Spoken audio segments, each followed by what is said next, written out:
Hi అండి, welcome to my channel. ఇవాళ video ఏంటంటే నేను ఇండియా వెళ్తున్నాను. అంటే నేను మా వాడు ఇద్దరం వెళ్తున్నాం అనమాట. లగేజ్ అంతా కార్లో ఎక్కిచ్చేసేసాము. మా వాడు నేను కూడా కార్లో కూర్చున్నాము. మా వాడైతే హాయ్ చెప్తున్నాడు. ఇండియా వెళ్తున్నారా, హాయ్ చెప్పు అంటే మంచిగా హాయ్ చెప్తున్నాడు. ఇంకా వాళ్ళ డాడీ వచ్చేసి లాక్స్ అవన్నీ వేసుకొని వద్దామని చెప్పి మొత్తం లాక్లు వేస్తున్నాడు ఇంటికి. మా వారు రావట్లేదు అనమాట. నేను వాడే వెళ్తున్నాము. లగేజ్ అయితే ఫుల్గా ఉంది, మామూలుగా లేదు లగేజ్. అక్కడి నుంచి బయలుదేరిపోయి ఎయిర్పోర్ట్ దగ్గరకు వచ్చేసాము. ఇదైతే చెక్ ఇన్ పాయింట్. అండ్ ఇవి నేనైతే 2 వీడియోస్ చేశాను అనమాట, ఎయిర్పోర్ట్ వీడియోస్. ఎవరైనా ఫుల్ వీడియో చూడాలనుకుంటే అవి చూడండి. నేను లింకులు కావాలంటే డిస్క్రిప్షన్లో ఇస్తాను. లోపలికి వచ్చేసి లగేజ్ అంతా ఈ ట్రాలీలో వేసుకుంటున్నాము. మా డ్రైవర్ తీసి అన్నీ పెడుతూ ఉన్నాడు. మా వారేమో బ్యాగ్స్ అన్నీ తీసుకొస్తూ ఉన్నారు. నేను మా వాడిని ఎత్తుకొని ఎయిర్పోర్ట్ అంతా తిరిగేస్తూ ఉన్నాను. ఇంకా లగేజ్ అంతా పెట్టుకొని స్ట్రోలర్ కూడా నేను అందులోనే పెట్టండి అని చెప్పాను. ఎందుకంటే మా వాడిని స్ట్రోలరు అది క్యారీ చేయడం కష్టం కదా అని చెప్పి, మా వారేమో లేదు స్ట్రోలర్లోనే తీసుకొని వెళ్ళు, నేను అక్కడ దాకా తీసుకొని వస్తాను కదా, అక్కడి నుంచి నేను హెల్పర్ని మాట్లాడతాను, హెల్పర్ వస్తుందిలే నీకు, మొత్తం తీసుకెళ్ళాలంటే కష్టమే కదా అని చెప్పి అన్నారు. సో హెల్పర్ని కూడా మాట్లాడుకున్నాం అనమాట. హెల్పర్ వచ్చేసి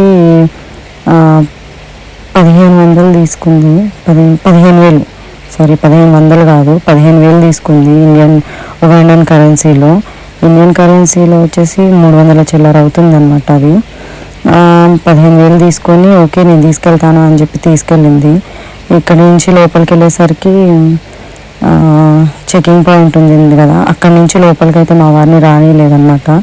అక్కడికి వెళ్ళేసరికి నువ్వేమేమి లగేజ్ తెచ్చావు, ఏం తీసుకెళ్తున్నావు, నేను మొత్తం ఓపెన్ చేసి చూడాలి అన్నారు. దానివల్ల నేను తీసుకెళ్ళిన కాటన్ బాక్స్ మొత్తం మళ్ళీ ఓపెన్ చేసేసి నేనైతే ప్లాస్టర్ అయితే మామూలుగా లేదు, మొత్తం ఫుల్గా కట్టేశాను అనమాట. అంటే ర్యాపింగ్ చేపిస్తాను, అయినా ఎందుకు వచ్చిందిలో నా సేఫ్టీకి నేను మొత్తం ప్లాస్టర్ పెట్టేశాను. ఇంకా వాళ్ళేమో మేము చూడాల్సిందే అన్నారు. అందులో ఏం లేవు, చాక్లెట్స్ అవి మాత్రమే ఉన్నాయి. చెప్పినా వదలలేదన్నమాట. మొత్తం కట్ చేసి చూశారు. మా వాడైతే మా వాళ్ళ డాడీని వదిలిపెట్టడానికి, అంటే మా వాడు మంచిగానే బాగా చెప్తున్నాడు, వాళ్ళ డాడీకే ప్రాణం అప్పట్లేదు అనమాట. మా వాడు కిసులు పెట్టేసి హగ్గులు ఇచ్చేసి రకరకాలు చేసేసి చివరికి నాకు బాగా చెప్పాడు, వాళ్ళ డాడీకి చెప్పమంటే బాయ్. లగేజ్ అంతా వాళ్ళు చెకింగ్ చేసడం అయిపోయిన తర్వాత నేనైతే ర్యాపింగ్ చేయించుకున్నాను. ర్యాపింగ్కే మాత్రం 30,000 అడిగారు. 30,000 అంటే 600 చిల్లర ఉంటుందన్నమాట. మామూలుగా లేదు, మన ఇండియాలోనే మంచిగా తక్కువకి చేస్తారనుకుంటున్నాను. ఎందుకంటే ఇంతవరకు మేము కాటన్ బాక్సెస్ ర్యాపింగ్ అంటే మా వారు చేయించారు, మా వారు ఇవ్వడమే, కానీ నాకు తెలియదు ఎంత తీసుకుంటారు. అదంతా అయిపోయిన తర్వాత హెల్పర్ ఉండడం వల్ల బెనిఫిట్ ఏంటంటే ఇమిగ్రేషన్ దగ్గరకి ఫాస్ట్గా క్యూ అంతా దాటుకొని వెళ్ళిపోవచ్చు. ఆమె అయితే వెళ్ళిపోయి రెడీగా నుంచుంది కూడా, మీరు రండి మేడం అని. లేదంటే వీళ్ళందరి తర్వాత వెళ్ళాల్సి వస్తుంది.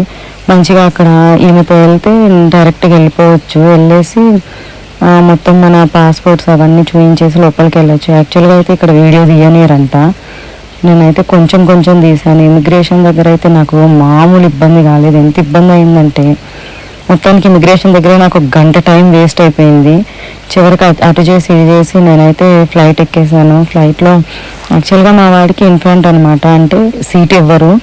ఎంత దూరం ట్రావెల్ చేసినా కానీ నా ఒళ్ళోనే కూర్చోబెట్టుకోవాలి, కానీ వాడికైతే సీట్ ఇవ్వరు. ఎందుకంటే 2 years బిలో వాళ్ళకి సపరేట్ సీట్ ఇవ్వరంట. అందువల్ల మా వాడికి సీట్ ఇవ్వలేదు. కానీ ఫ్లైట్ అంతా ఖాళీగా ఉండడం వల్ల మా వాడిని కూర్చోబెట్టుకున్నాను. యాక్చువల్ మొత్తానికి అయితే ఫ్లైట్ మాత్రం గాల్లోకి ఎగిరింది. ఇది పైనుంచి వ్యూ అయితే చాలా బాగుంది, మామూలుగా లేదన్నమాట. పైనుంచి వ్యూ చాలా అంటే చాలా బాగుంది. ఇదంతా అయిపోయిన తర్వాత అదంతా పైకి ఎగిరి అంతా సెట్ అయిన తర్వాత మా వాడైతే మామూలుగా ఆడట్లేదు, సీట్లోంచి కిందకి దిగడం. ఆ పక్కన అతనైతే గ్యాప్ ఇవ్వలేదని చెప్పి అతను కాళ్ళ సందులోంచి బయటకు వెళ్దామని చూస్తున్నాడు.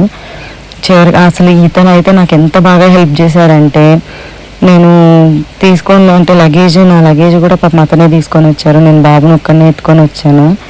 ఇక్కడి నుంచి మా వాడు బయటకు వచ్చి ఎయిర్ హోస్టెస్తో ఏం వ్యవహారం వేశాడంటే, ఆమె అయితే మామూలుగా కాదు, మా వాడైతే బాగా నచ్చేసాడంట ఆమెకి. ఎన్ని ఇయర్స్ ఏంటి ఏం తింటాడు అని చెప్పి అడిగి తీసుకొని వచ్చింది. వీడైతే మామూలుగా వేషాలేదు. ఫ్లైట్ మొత్తం ఆమెతో ముందుకి వెనక్కి ఫస్ట్ నుంచి లాస్ట్ వరకు పరిగెట్టుకుంటూ వెళ్ళిపోయాడు. ఆమె అయితే ఎత్తుకొని కూడా తిప్పింది చాలా దూరము, అంటే చాలా దూరం అంటే చాలాసేపు ఎత్తుకొని కూడా తిప్పేసింది. ఎంత అల్లరి చేశాడంటే అబ్బా నాకైతే తలకాయ నొప్పి వచ్చేసింది. మామూలు తలనొప్పి రాలేదు. ఆ ముక్క దాంతో కాదు, ఉన్న ఎయిర్ హోస్టర్స్ ఆల్మోస్ట్ అందరినీ గెలికేశాడనమాట. నేను అంటే బాగా బాగా ఆడిస్తున్నారు వాళ్ళు, ఎంత బాగా ఆడిస్తున్నారంటే అంత బాగా ఆడిస్తున్నారు. చూశాడు మొత్తానికి అయితే లాస్ట్ క్యాబిన్ దగ్గరకు కూడా వెళ్ళిపోయారు. ఎయిర్ హోస్టర్స్ అందరు ఉంటారు కదా, అది ఇదైతే ఫుడ్ సెక్షన్ అంట. మొత్తం ఫుడ్ అంతా ఇక్కడ స్టోర్ చేస్తారు. అండ్ ఇది ఉంటుంది కదా డస్ట్, ఇవన్నీ కూడా ఇక్కడే స్టోర్ చేస్తారు. అదైతే ఫుడ్ హీట్ చేయడానికి మైక్రో ఓవెన్. ఇవన్నీ అయిపోయిన తర్వాత మొత్తానికి ఫ్లైట్లో ఉన్న ఒకే ఒక బెనిఫిట్ ఏంటంటే, మా వాడిని అంతసేపు ఆడిచ్చి ఆమె తీసుకొని వచ్చి ఒక టిష్యూ పేపర్ చేతిలో పెట్టింది.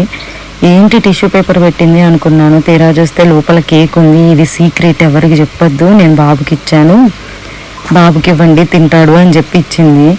అంతేకాదు ఒక వాటర్ బాటిల్ కూడా తెచ్చుకున్నాడు. నేనైతే ఈ వాటర్ బాటిల్ ఇస్తుందని తెలియక 3 dirhams పెట్టి వాటర్ బాటిల్ కూడా కొన్నాను అనమాట.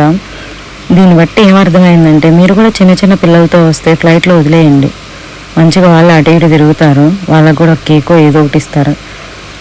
మొత్తానికైతే ఇదైతే పైనుంచి వ్యూ అనమాట. మేఘాల్లోంచి చూడండి ఎంత మంచిగా ఉందో. లోపల నదులు అన్నీ, అంటే మనకు అంత క్లారిటీగా కనిపించవు, మనం అనుకోవాలి ఈ నదులు అని చెప్పి. మొత్తం చేసిన రచ్చంతా అయిపోయి చివరికి ఫోన్ పట్టుకొని కూర్చున్నాడు. ఎందుకైనా మంచిదిలే అని చెప్పి నేను కొన్ని వీడియోస్ కూడా డౌన్లోడ్ చేసుకొని వచ్చేసా. అది నాకు కొంచెం బెనిఫిట్ అయింది. దానివల్ల ఆ వీడియోస్ వాడికి ఇస్తే ఆ వీడియోస్ చూస్తూ కూర్చున్నాడు మంచిగా. దీని తర్వాత వాడైతే ఫుడ్ కూడా ఏం తినలేదు, ఎంత ట్రై చేసినా తినలేదు. ఆ పక్కనున్న అతనైతే ఎంత హెల్ప్ చేశాడంటే, స్ట్రోలర్ వాళ్ళు ఫ్లైట్ ఎక్కే ముందు స్ట్రోలర్ వాళ్ళు తీసేసుకుంటారనమాట. తీసేసుకున్న తర్వాత నేను హ్యాండ్ లగేజ్ అంటే వాళ్ళని నేను ఎంతో రిక్వెస్ట్ చేశాను, హ్యాండ్ లగేజ్ అందులో వేసుకోండి ప్లీజ్, నాకు బాబున్నాడు, చిన్న బాబుతో హ్యాండిల్ చేయడం కష్టం, నాకు బేబీ బ్యాగ్ ఉంది, నా హ్యాండ్ బ్యాగ్ ఉంది, ఇవన్నీ కష్టం అని చెప్పినా కూడా మేము వేసుకోమన్నాము. పాప మా అతనే నా హ్యాండ్ లగేజ్ మొత్తం తీసుకొని వచ్చాడు. అంతేకాదు మా వాడిని అయితే ఎంత ఆడిచ్చాడంటే, బాగా ఆడుకున్నాడు అతనితోటి. కాకపోతే అతను హైదరాబాద్ కాదంట, ఢిల్లీ అంట, ఆర్మీలో వర్క్ చేస్తారంట. అది కూడా ఉగాండా కాదు, పక్క కంట్రీలో చేస్తారంట.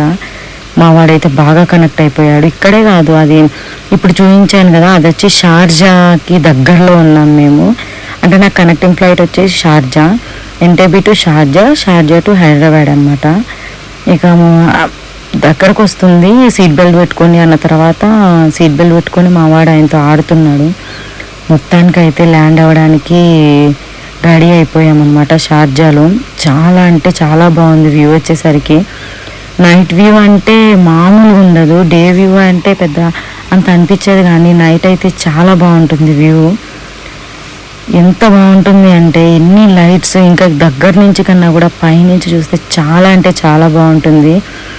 మొత్తానికి రన్వే మీదకి వెళ్ళడానికి రెడీ అయిపోయాము. రన్వే మీదకి వచ్చి షార్జా లోపలికి వెళ్ళి, అసలు షార్జాలో నేను పడ్డ తిప్పలైతే అన్నీ ఇన్ని కాదు. నా వీడియో వచ్చేసి స్కిప్ అయ్యి అక్కడ కొంచెం వస్తుంది, ఏమనుకోవద్దు. నేనైతే ఎలోన్ వెళ్ళాను కదా బాబుతోటి, ఎలోన్ వెళ్ళడం వల్ల చాలా అంటే చాలా కష్టమైపోయింది. ఎందుకంటే ఎయిర్పోర్ట్స్లో లగేజ్ స్కాన్ చేయడానికి వీటన్నిటికీ మా వాడిని కిందకి దించి అన్నీ ట్రేస్లో పెట్టి ఇవ్వాల్సి వస్తుంది. ఆ కిందకి దించినప్పుడు అసలు ఎయిర్పోర్ట్ మొత్తం తిరిగేస్తున్నాడు. ఎంత కష్టమైందంటే, దీన్ని బట్టి ఏమర్థమైందంటే ఎలోన్ అస్సలు పోకూడదు. పిల్లలు ఉన్న వాళ్ళు ఖచ్చితంగా అంటే ఎవరో ఒకరు తోడుంటేనే ట్రావెల్ చేయాలి అని అయితే నాకు బాగా బుద్ధి వచ్చింది. మొత్తానికైతే అక్కడ అయిపోయి షార్జా ఎయిర్పోర్ట్లో బస్ ఎక్కాము, హైదరాబాద్ బస్ ఎక్కడానికి, ఎయిర్ బస్ ఎక్కడానికి. అక్కడ లోపల ఫ్లైట్లో అయితే నేను ఏ వీడియోస్ తీయలేదు. మొత్తం అయిపోయిన తర్వాత నేను ఇక్కడ కూడా ఒక హెల్పర్ని తీసుకున్నాను అనమాట. హెల్పర్ని తీసుకొని వచ్చాను. మా చెల్లి అయితే బయట 1000 కళ్ళతో ఎదురు చూస్తూ ఉంది. ఇంకా నాకు హెల్పర్ ఉన్నారు కదా, ఆ అక్క అయితే ఆమె మా అమ్మాయి వాళ్ళ పేరెంట్స్ వస్తున్నారు లోపలికి ఎలవ్ చేయన్నా అని చెప్పి ఫోన్ చేసింది గేట్ దగ్గర వాళ్ళని. సో మా చెల్లిని అయితే ఎలవ్ చేశారు, లోపలికి వచ్చేసింది. ఎంత అంటే, నువ్వు లగేజ్ తోసుకొని వచ్చుకో, నేనైతే బుడ్డిగాని తీసుకొచ్చుకుంటా అని చెప్పి తీసుకొచ్చుకుంటుంది. ఇంకా మొత్తానికి అయితే బయటకు వెళ్ళిపోయాము. ఎంత అంటే అసలు నేను వస్తున్నానో లేదో కూడా చూసుకోకుండా బయటికి వెళ్ళిపోతుంది. నీతో నాకేంది మావాడు వచ్చాడు కదా అని.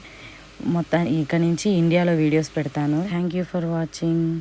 సబ్స్క్రైబ్ చేయండి, షేర్ చేయండి, లైక్ చేయండి.